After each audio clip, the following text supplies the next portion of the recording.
ডিমের পরোটাটা ছিঁড়েই আমি দেখিয়ে দিচ্ছি কতটা সফট আর কতটা নরম আর কতগুলো লেয়ার হয়েছে। চলুন, রেসিপিটা খেতেও খুব সুন্দর হয়েছিল। এবার ময়দাটা মাখবো কিভাবে আমি দেখিয়ে দিচ্ছি। ময়মটা কিভাবে বুঝবেন সেটাও বুঝিয়ে দেবো মাখার সাহায্যে। নুন আর চিনি দিয়ে তেল দিয়ে ভালো করে এটাকে মাখিয়ে নিলাম। এবার মাখাটা দেখুন, আমি হাতের সাহায্যে বুঝিয়ে দিচ্ছি যে মুঠো করলে দলাটা কিভাবে বুঝতে পারবেন।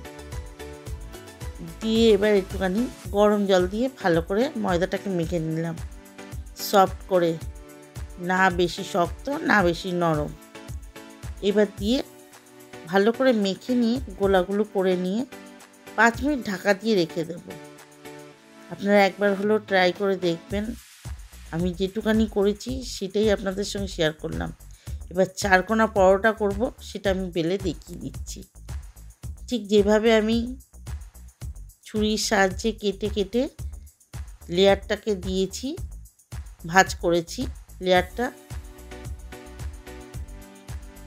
এইভাবে ভাঁজ করলে চারকোনা পরোটা বেলতে সুবিধা হয়, তাই আমি এইভাবেই করেছি। আর প্রতিটা লেয়ারের মধ্যে একটুখানি আটা বা তেল দিয়ে দিতে পারেন।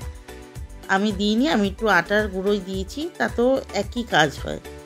ঠিক আরেকখানাও আমি এইভাবেই দেখিয়ে দিচ্ছি।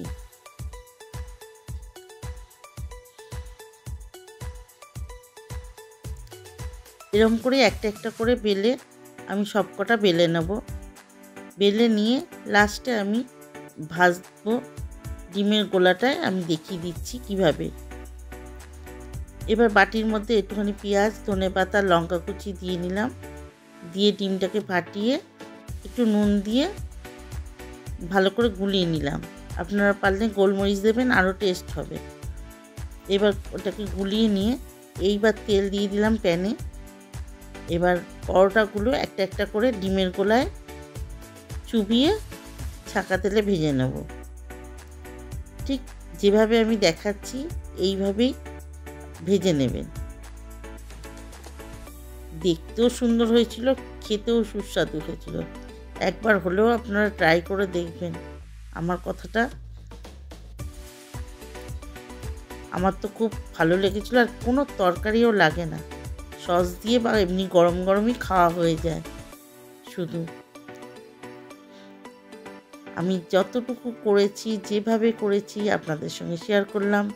কেমন হয়েছে যদি করে থাকেন একবার কমেন্টে বলবেন, ট্রাই করে আমাকে বলবেন কেমন হয়েছে খেতে।